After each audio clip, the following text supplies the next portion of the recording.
închis ochii. Durerea mă legăna pe picioare. Mă iubea ca o mamă, ce-și aluta visele pentru pruncul ei. Mă iubea ca un bărbat, ce-ar aduna stele de mare, le-ar înșira pe nisip sub formă unui cer pentru mireasa lui. Atât de pătimaș, de violent și posesiv era fiorul ei. Nu a suportat niciodată oameni din preajma mea. Mi-a alungat tatăl. Mi-a îndepărtat mama. M-a lăsat bărbații să se apropie de mine.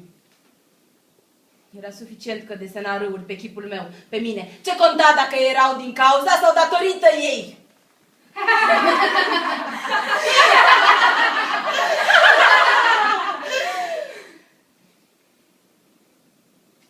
Durerea mă iubește, nu a făcut-o nimeni, niciodată.